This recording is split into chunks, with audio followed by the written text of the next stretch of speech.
Madaling sabihin, mahirap gawin. Tama naman 'di ba? Madali lang ang magsalita, pero mahirap gawin ang mga bagay. Lalo na kung may halong bigat sa puso mo. Yung kahit alam mo kaya mo, pinangungunahan ka naman ng takot na nararamdaman mo.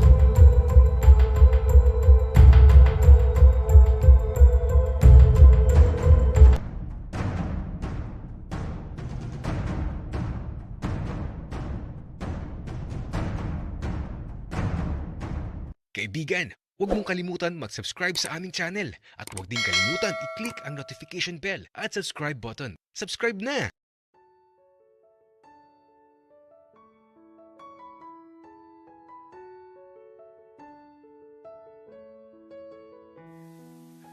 Tao po. Dave, andito ka ba? Oh, Maki. Ikaw pala. Gabi na. Bakit andito ka? Sakto, naghahapunan na kami. Tara. Pasok ka dito sa loob at kumain ka. Ah, hala. Kumain na ako. Ano bang ulam nyo, Aaron? Manok, Maki.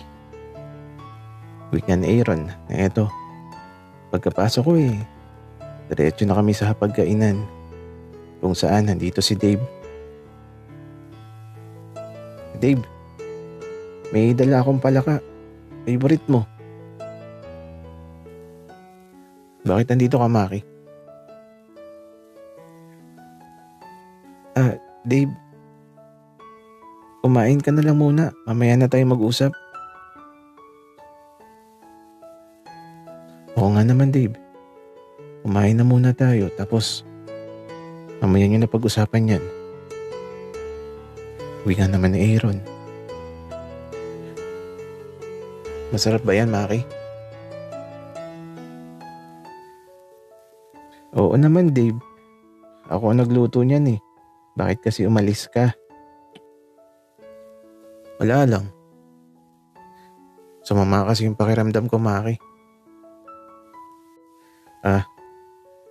Okay. Kain na tayo. Wika ko naman.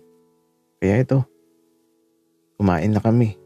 At nang matapos makakain, lumabas kami ni Dave para makapag-usap. Mula dito sa labas ng bahay, kung saan maririnig mo ang pag-ihip ng hangin at paghampas ng mga dahon sa punong kahoy. Sumasabay din ang ingay ng mga kulisap sa isang napakapayapang gabi.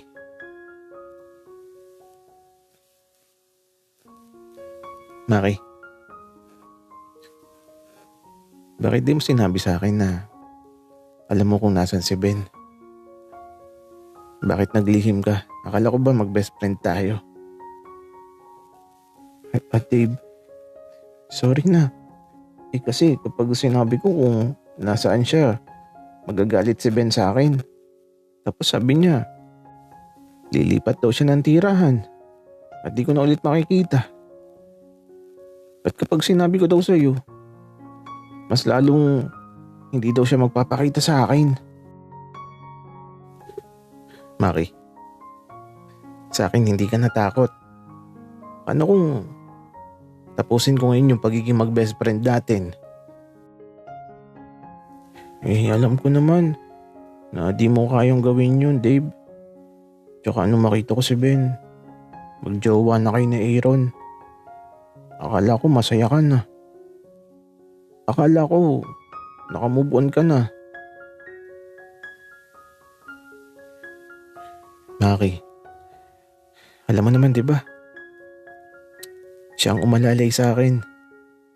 Siya ang tanging nakakaunawa sa nararamdaman ko. Oo, Dave, alam ko. Kaya nga di ko na lang sinabi sa'yo. Kasi akala ko masaya ka na. Pero Dave, masaya ka ba talaga? Oo naman, Maki. Masaya ako. Sige na, umuwi ka na. Sige Dave. Iwan na kita. Bukas pala kaarawan na ni Ben. Pumunta ka ha. Sama mo si Aaron. Bahala na, Maki. Sige na. Good night na sa'yo. Kaya ito, naghiwalay na kami ni Dave.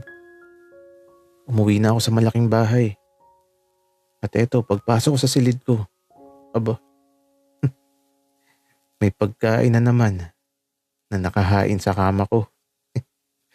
Ay nako, kakain na naman ng masarap. Isang gabing masarap lang talaga.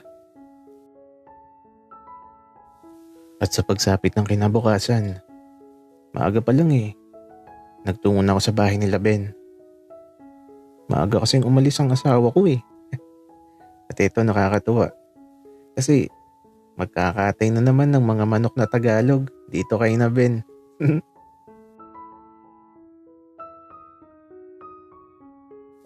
Uy, Ben. Happy birthday Alam mo, excited na ako sa mga handa mo. Ang sarap kasi ng manok na Tagalog, malasa talaga. Maki, huwag ka maglala. Pupusugin kita mamaya. Tsaka, mag-iinom tayo Ben, kapag nag-inom tayo, malalasing ako kaagad. Kayo na lang ni Jay ang mag-inom. Ayokong sumakit ang ulo ko. Napaka-arte mo, Maki. Pero teka nga, si Dave ba pupunta? Sinabihan ko siya, Ben. Sana pumunta para masaya. At sana, isama niya yung jowa niya para makilala mo. Makilala? Kilala ko yun, Maki. Di ko makakalimutan yun. Alam mo namang dahilan yun ng masaklap na nakaraan. Oo nga pala, Ben. Sorry na. Okay lang, Maki. Nakaraan na yun. Nakamove on na pati ako. Talaga ba, Ben? Okay. Sabi mo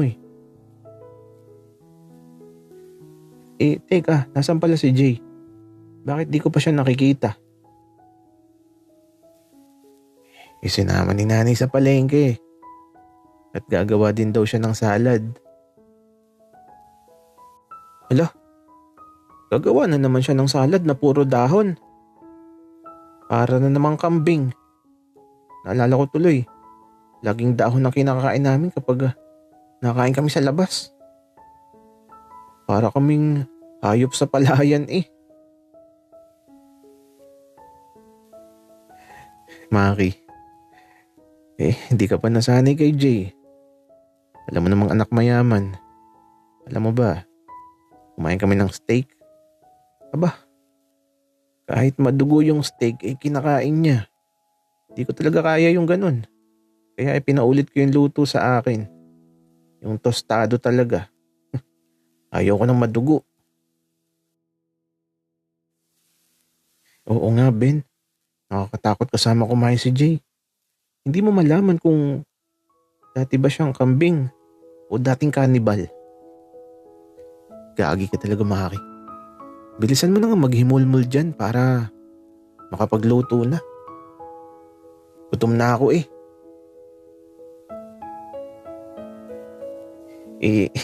Ben, may adobong palaka pa dyan sa inyo Yun na lang kainin mo. Ewan ko sa'yo, Maki. Alam mo namang ayoko ng palaka.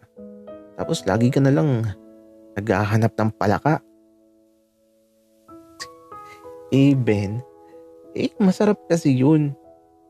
Tikman mo kaya. Ayoko, Maki. Ay nako si Ben. Napaka-arte. Pero sana pumunta si Dave mamaya. Para mas masaya.